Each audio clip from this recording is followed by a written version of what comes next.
नमस्कार दोस्तों। आज मैं आपको सोमवार व्रत कथा सुनाने जा रही हूँ।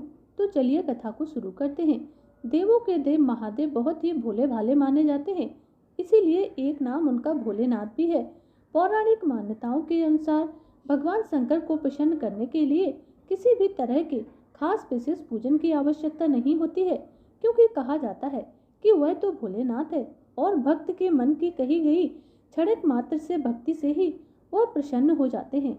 अगर आप भी शिव की भक्ति और कृपा पाने के लिए सावन के सोमवार का व्रत करते हैं तो इस कथा से भोलेनाथ को आप अवश्य प्रसन्न कर सकते हैं।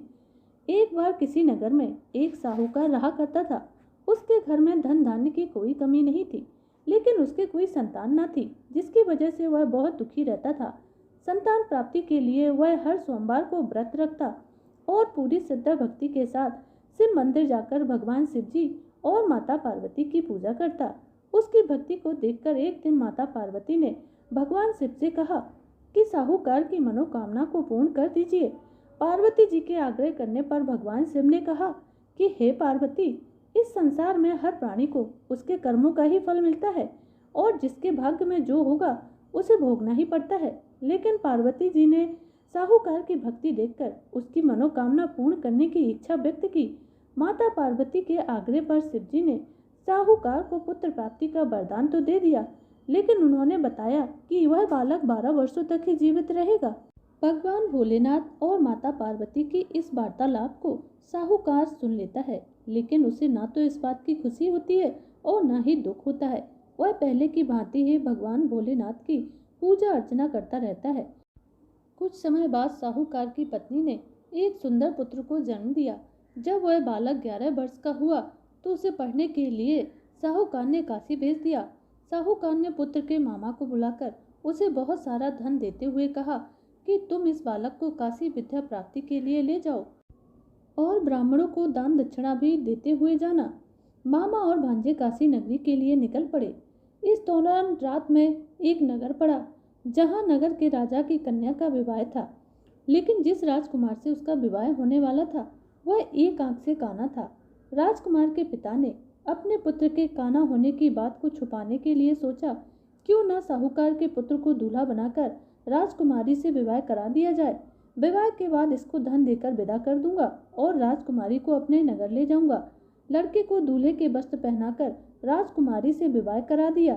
साहूकार का पुत्र ईमानदार था, उसे यह बात सही नहीं लगी, इसीलिए उसने अवसर पाकर राजकुमारी के दुपट्टे पर लिखा कि तुम्हारा विवाह तो मेरे साथ हुआ है, लेकिन जिस राजकुमार के संग तुम्हें भेजा जाएगा वह एक आंख से काना है। मैं तो काशी पढ़ने जा रहा हूँ।